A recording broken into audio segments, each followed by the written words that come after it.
What is going on, guys? It is BenQ here, back with another video that you guys all might enjoy. Now, Project A, aka Valorant, has been announced not too long ago, and I've decided to make an in-depth hero guide in case you guys want more info on all the heroes. So guys, let's get it started. Now, Valorant has 8 heroes to choose from as of this date, with 4 abilities each. Now, depending on the hero you choose, you've got a unique main ability that only that hero can have.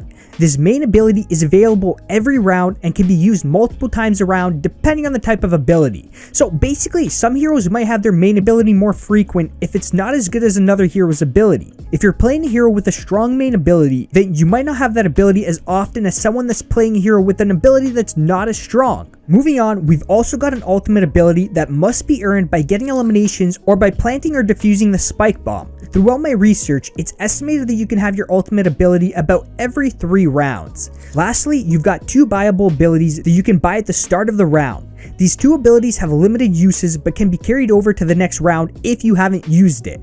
Basically guys, it's like carrying over your grenades in Counter Strike into the next round if you haven't used them the previous round. Now, once you've used those 2 buyable abilities, you'll then have to buy them again at the start of the round. You're able to buy these 2 abilities in the same menu you buy your weapons, and if you don't know, you can buy any weapon of choice at the start of the round just like you do in CSGO. So to sum it up, Valorant has a similar weapon buy menu like CSGO, but instead of buying grenades, those are replaced with 2 abilities you can buy on top of your main ability and ultimate ability.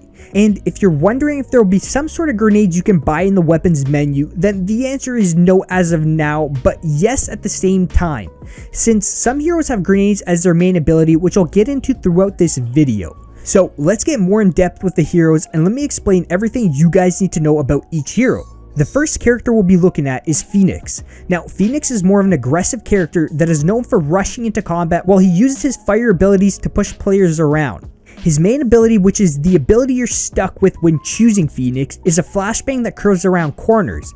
Basically a CSGO flashbang that will turn your screen white for about 3 to 4 seconds if you're in view of it. Now, as you guys can see, it does pop up pretty quickly and some might say too quick. But from the footage, you can see before Phoenix throws the curveball, he snaps his fingers. Now, my guess is that the snap can be heard from quite some distance, so the way you can predict this curveball is to look away the moment you hear the finger snap. And I'm sure guys that a couple days of playing Valorant will all be familiar with all the sound cues and will all react accordingly. Moving on, his first buyable ability is called Hot Hands. Throws a fireball that covers a small area in flames after a short wait or when it hits the ground. These flames damage your enemies but will heal you, so any damage you put towards your enemies will be transferred towards your health. It's basically like a lifesteal. Now, his second buyable ability is Blaze. He summons a wall of fire that blocks vision and hurts anyone passing through it. The wall can also be bent when casting, so to sum this ability up, it's basically a Counter-Strike smoke grenade that blocks vision, but instead of a smoke, it's a wall of fire.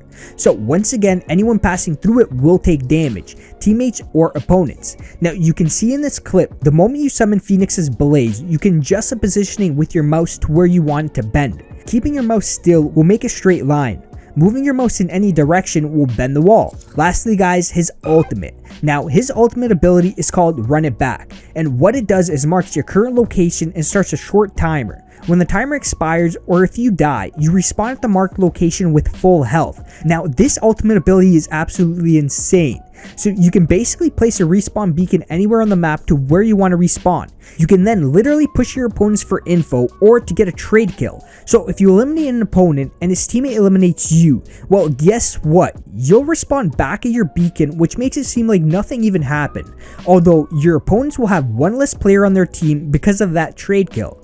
So basically, anytime you see an enemy Phoenix rushing you, be prepared to see him again throughout that same round. This ultimate ability is for sure going to be one of the best hero ultimates in the game, no doubt. Up next, we've got Jett, and she's all about outflanking enemies and taking them out quick with precise ambushes. Her main ability is Tailwind, which allows you to immediately dash a short distance in the direction you're moving. If I'd have to compare her dash to any sort of Overwatch hero's ability, it would be Tracer's Blink, which is quite similar. Moving on, her first buyable ability is Cloud Burst. You can throw out a cloud of fog that obscures vision on impact. Hold down the ability button to bend the cloud's in-flight trajectory.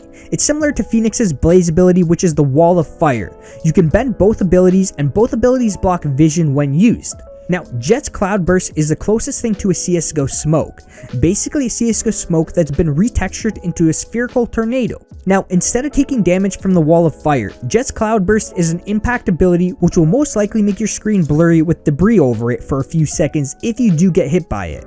Now, if it doesn't hit you, it'll act like a smoke screen so anyone can still go through it without taking any damage. You just can't see through it. Her second viable ability is called Updraft. After a brief wind up, propel yourself upwards. Pretty straightforward. It just lets you jump very high for a few seconds. Lastly, her ultimate is called Blade Storm. Wields several throwing knives that deal moderate damage and kill on headshots. Getting a kill replenishes your daggers, and you can choose to throw them one at a time or throw all the remaining daggers in a short ranged burst. Basically, if you're great with your aim, then these daggers would be a pretty powerful ultimate to use. So depending on the type of aim a player has, it will result in how good Jett can be.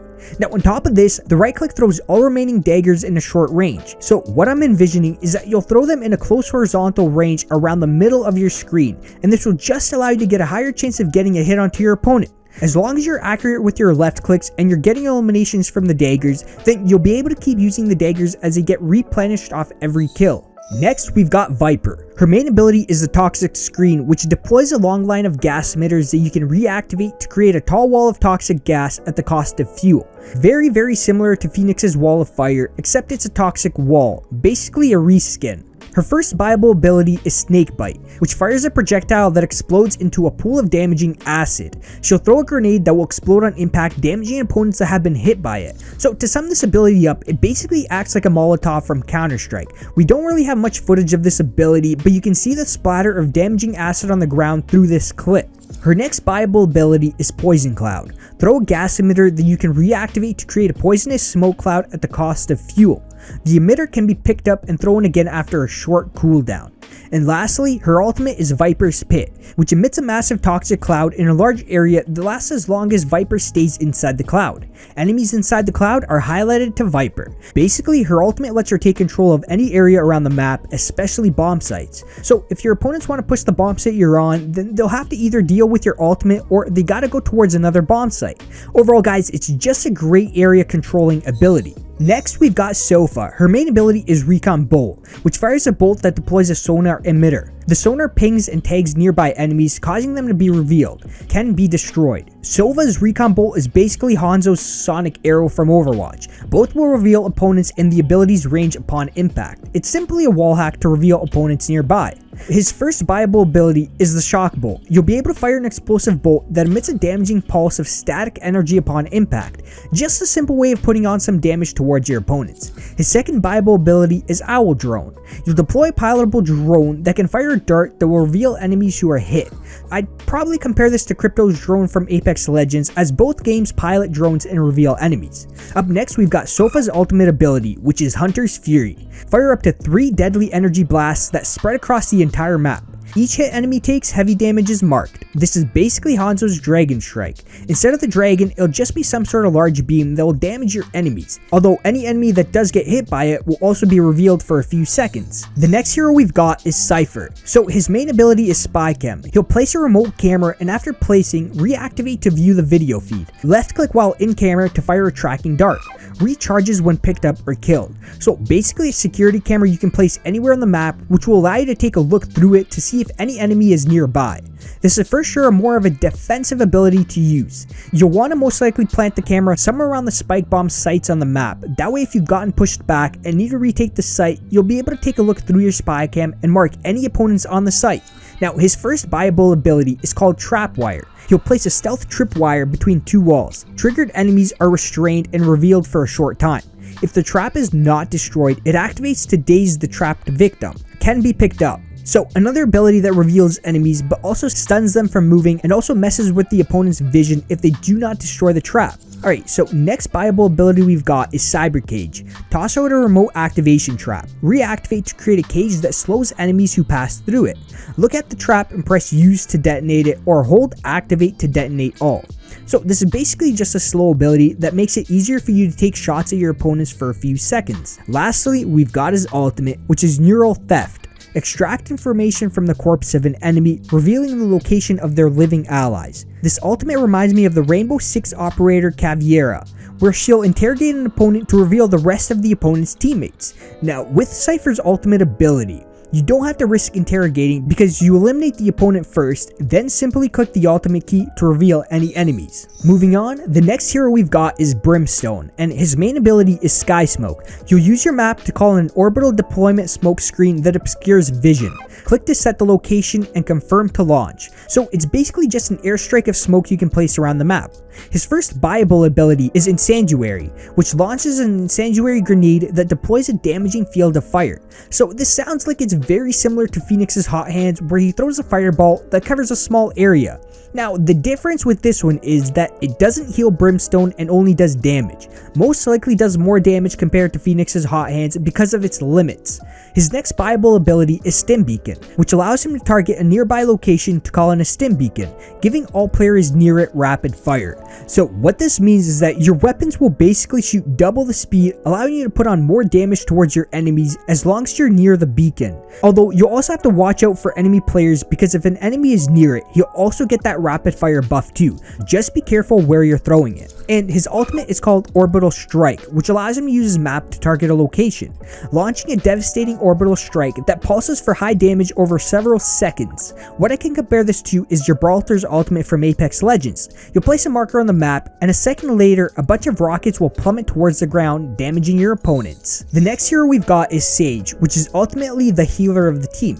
Now, her main ability is the Healing Orb, which allows her to heal an ally or herself to full health over a few seconds. With a 35% cooldown, you'll probably be able to use this ability 2 to 3 times around, which is quite insane. Next up, her first buyable ability is Slow Orb. She'll cast out a radiant orb that breaks into a slowing field upon impact with the ground. All players caught in the field are slowed, grounded, and make noise when moving. Great defensive ability to catch your opponents out. Now, her second buyable ability is Barrier Orb. Conjure a large solid wall, right click to rotate the wall before casting. So players can shoot out the wall and destroy it with enough bullets. Once again, another wall ability to block off a certain area on the map. Now, it's not as big as the other hero's walls, and also doesn't do damage towards opponents, as it shouldn't, because she is more of a defensive hero that supports the team and not an aggressor. Next is her ultimate, which is Resurrection. She'll be able to target a friendly corpse, and after a short delay, revive them with full health. A very powerful ultimate ability for sure. It allows Sage to give any teammate another chance at the round had they been eliminated. Alright, so we're on to the last character, which is Omen. Now, Omen wasn't really presented at all in Valorant yet, so we don't really know what he looks like or really much about his visuals, but we can still imagine what his abilities will do once I explain them. So his main ability is Dark Cover. Cast out a stealth ethereal orb that bursts into an obscuring spear of shadow at its final location. Can be charged to increase distance. Now, it's similar to Jett's orb of air that she throws, but instead of it blocking a small area of vision, this will instead block a bigger area of vision. So you'll have a bigger chance of having a bunch of opponents inside it that cannot see out of it. You'll basically be fighting inside a big dome that no one can see out of when in it. His first buyable ability is Paranoia. Send out an ethereal shadow in a straight line, nearsighting anyone it touches. So what this ability will do is make anyone that does get tagged by it see a lot shorter than usual. My guess is that the enemy will only be able to see a couple feet in front of them for a span of about 3 to 4 seconds before it does go away. Similar to a flashbang, but instead of the full white screen, you'll see black in front of you, but you'll still be able to see your opponents if they're really close in front of you. So his next buyable ability is called Shadow Walk. After a delay, dematerialize and teleport a short distance. So my guess is that this will likely be like Reaper's teleport from Overwatch, and honestly, probably the same range and delay when teleporting with Reaper will be applied to Omen. Now, his ultimate ability is called From the Shadows, and Omen's able to select anywhere on the map to teleport and reform. When arriving, appear as a shade that will go back to your original location if killed. Once the teleport is complete, become incorporeal for a short time.